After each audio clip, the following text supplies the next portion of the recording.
Hello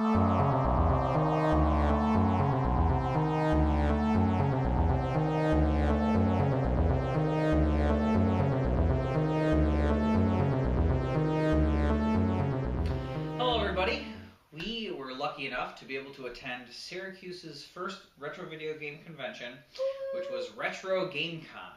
And Very that was exciting. held on October 19th. And it was a great time. We had such a blast. Everybody there seemed to be having a blast, and there was a lot more people there than we expected, and it was our first convention, but... Yeah, Syracuse isn't really known for having stuff like this for some reason. Yeah, there's like an anime one, I think, that I have never been to, but... Yeah, it's but very other small than stuff that, like that. you know, I really feel like the past couple of years, there's definitely been this sort of renaissance, revival, whatever you want to call it, of video games and appreciation and love for video games and the culture that surrounds it. So this was really exciting. Yeah, I've always thought happened. the Syracuse area was a good spot for something like this because if you drive around other parts of central New York and southern New York, northern New York, there's game stores here and there, but there's a lot of dead spots, like between Cortland and Ithaca and like Elmira and all that. There's really nothing. But in Syracuse, we have at least 3 dedicated video game stores. Plus, there's a new store that has video games and toys and stuff. And on top of all the like chain game stores like GameStop and stuff. So it's like a good area. I know there's a lot of other like-minded gamers. It's definitely growing. So it was really awesome, and we just wanted to kind of do a recap and talk about some of the things we saw and experienced, and some of the people we went with and stuff. And it was just a really good time overall. So it was talking about it. It was so awesome, and you know, shout out to Ed Forth. He's the guy that put this all together, and you know, I just want to give major kudos to him for getting this together and being the one to be like, hey, let's do this. So yep, he planted the seed and it spread and it just grew like wildfire, and now here we are looking back on it as, wow, what a great time we had, and everybody that we talked to from there had similar reactions. So basically, just as a nutshell approach to look at it, we had probably, let's say, between 5 and 10 vendor tables set up. There was the local chains from the area. Like Voltage.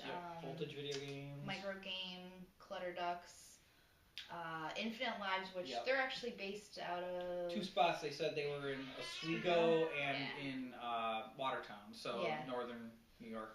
There were a couple graphic artists there. There was another vendor that was selling like giant maps. And NES maps. Yeah, which, really cool. We'll put a link in the comment section. So not to mention Dust Bowl was going on. Yes, the tournament that they had set up there was really cool. They had Super Smash Brothers tournaments. They had, I believe, Street Fighter 4 was one of them I saw.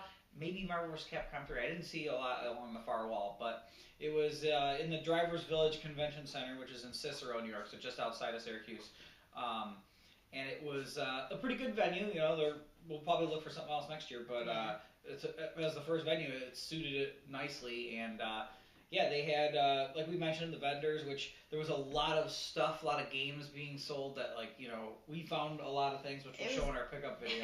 You'll definitely see it in one of our videos coming up. It was so hard to stop because there was just so many things. Like, I don't know how many times I walked around that showroom, and I was always seeing something new that I wanted to buy, and I just had to get to a point where I was like, I need to stop. But it was just every time, I probably walked around 10 times at least, and there was something new every time. It was, you know, pretty awesome. It was pretty big, and like, you know, whenever there's the first of anything, expectations for it, you know, might not, like, you have high expectations, but at the same time you have to keep in mind for the first of anything. Yep.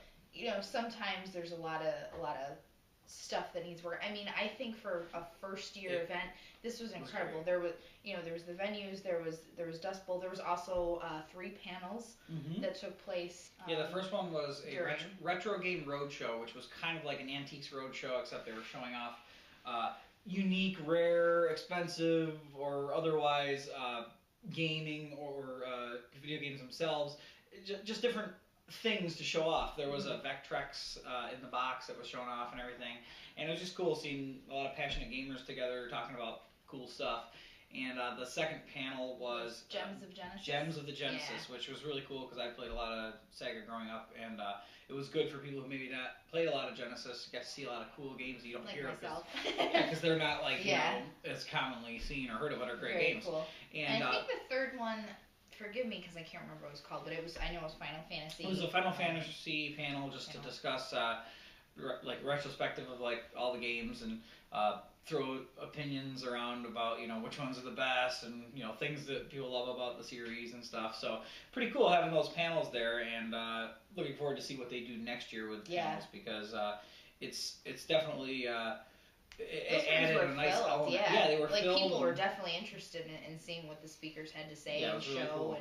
and share with everyone. So for first year, this was incredible. Was phenomenal. It was so awesome. I had such a good time. I felt like I was in a room with like a few hundred of my best friends, and we were all just like talking about games and like checking out what each other got and like And one thing for sure cool. we noticed after this is that there were a lot of people with their 3DSs getting street passes. I got 46 street passes at this convention. I can't imagine what it's like at like Comic-Con and stuff. Yeah, but it was insane. Yeah, a ton my of DS people. was happy that day. Yeah, a ton of people.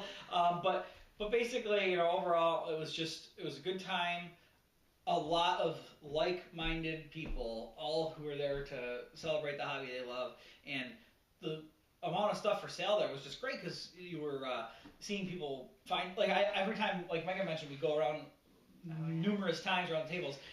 Not only did we see new stuff, but I'd also see things disappearing, like people had found stuff they liked and stuff.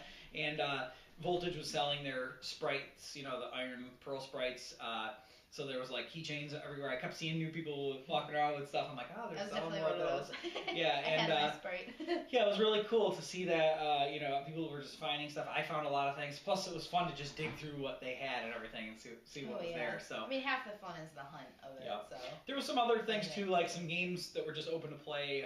Not too many of them, but some like old Super Nintendo, Sega. There was one person who brought championship carts of like Mario Kart and stuff that were used in old tournaments back in the day. So they were special carts, probably super rare. But it was cool that they were there. The game's the same, but it was cool to see that one of those rare copies was there. So overall, I think it was fantastic, and we had a great time. Had a bunch of friends come with us, and they all felt the same. So absolutely. So we're definitely looking forward to next year. In the meantime, check out the footage that we did get. You'll get a real feel and idea of how big this was, and it was just awesome, and I really hope. No, I know it's gonna happen again next year, but I'm so looking forward to it. And we actually, not to plug and toot our own horns, but we are involved a little bit with it too, just the planning and stuff. Ed Forth, who she mentioned earlier, reached out to me, and so we were part of the committee that just kind of came up with ideas early on, and it's grown into something beyond what any of us in the beginning were talking about. So we're going to definitely make sure that next year it's bigger and better. And it'll be exciting to maybe see. There'll be a Sprite lovers panel. You never know. So you can see that. But but yeah, it was great overall. So definitely when it comes around next year, check it out if you're in the New York area. I mean, we had people coming from kind of far away and stuff too. Some people from Pennsylvania, some stores from down there and stuff came up. So definitely would like to see it grow, and the potential's there for it to be huge. So it was great. Oh, and there actually was one more interesting thing about the convention, and we'll just let you stay tuned, and we'll close out the video with it. I think it's something that especially television viewers might find kind of interesting if you. It was a nice little bonus to the whole RetroGameCon experience. So take a look at the end, and thanks for watching our video, and we'll see you in the next one.